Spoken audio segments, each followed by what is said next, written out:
Misalnya di awal pickup ini adalah 70 derajatnya ya, dan di akhir pickup angle ini adalah 0 derajat ya. Jadi dihitungnya itu dari akhir pickup angle ini ya sampai ke awal pickup itu 70 derajat ya.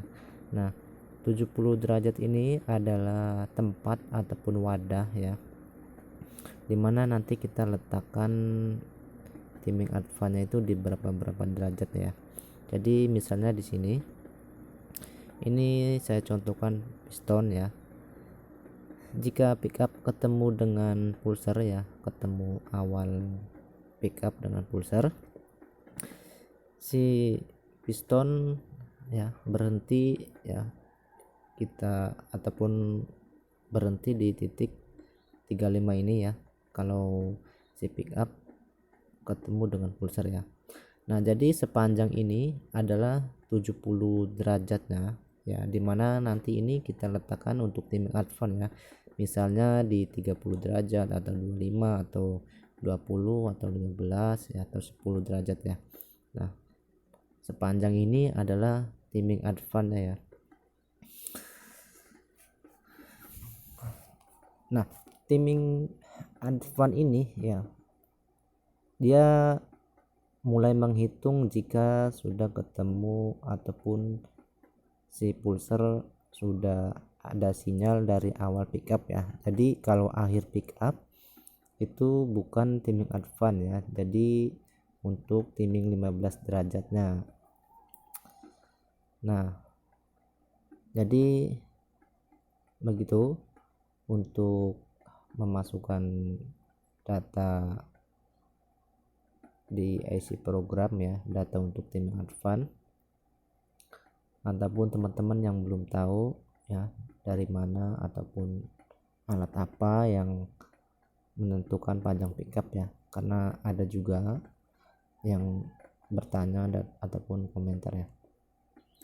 Oke, untuk 15 derajat ini apakah ataupun dari mana pengambilannya ya. Jadi pickup angle ini ya adalah dimana pengambilan dari 15 derajat ya.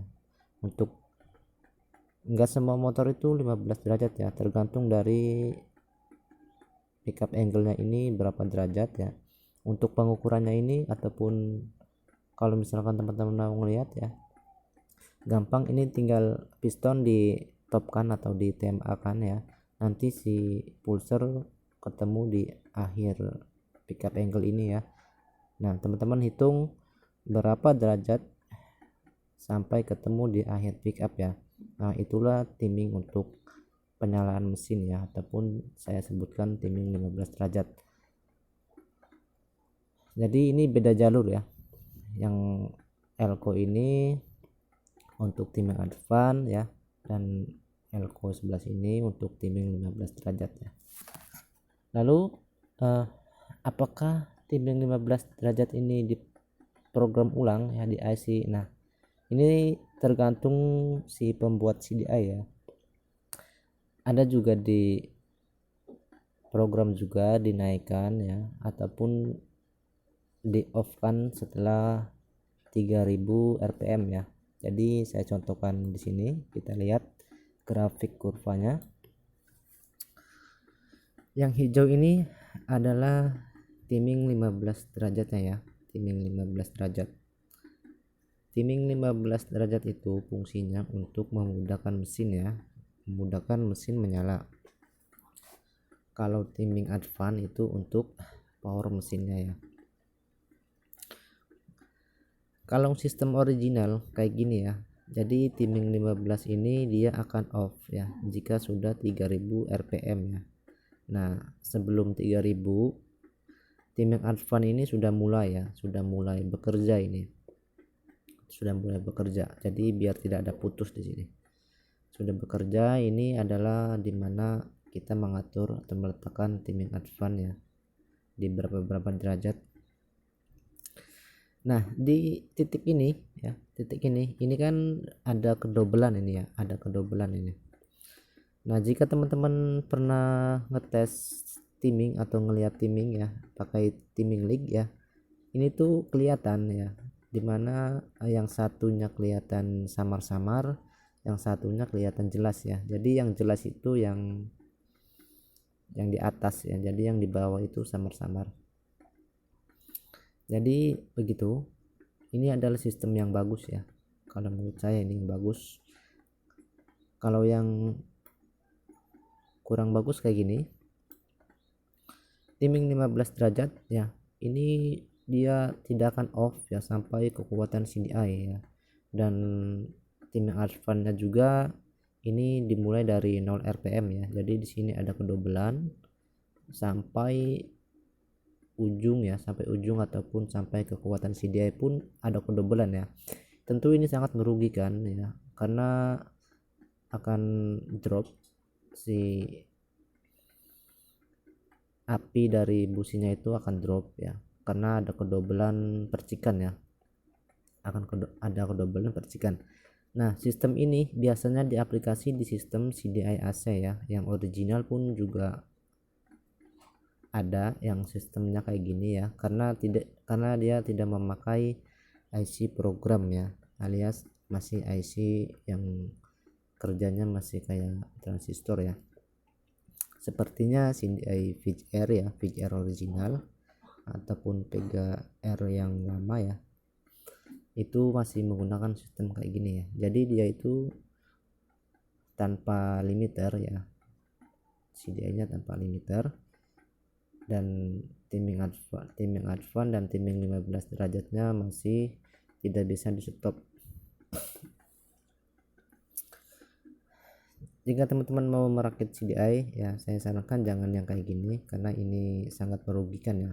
Apinya itu bisa kecil ya, karena ada dua percikan ya. Oke, dari sini teman-teman semoga paham ya, semoga paham. Dan ini adalah SCR ya, yang nanti dari IC program ini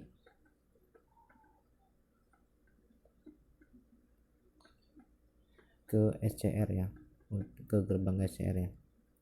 Dan ini kapasitornya.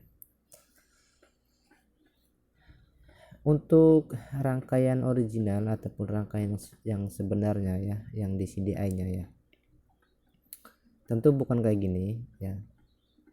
Ada di sini biasanya transistor lagi, di sini transistor lagi ya, ataupun di sini juga ya, di sini juga, di bagian sini juga biasanya ada,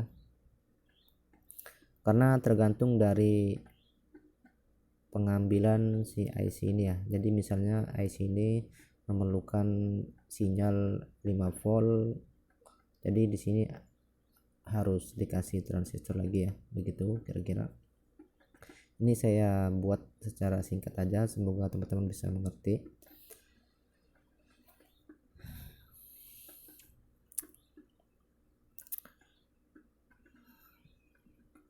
Oke, untuk video keterangan ini ya, proses timing 15 derajat ya, dan timing advance juga, dan proses ke mesinnya ya. Semoga teman-teman paham ya. Kalau misalkan ada pertanyaan ataupun request ya, silakan teman-teman komentar di bawah video ini ya. Nanti kita akan lanjutkan membahas fungsi-fungsi lain ya. Oke, sekian dan terima kasih. Jangan lupa untuk subscribe ya.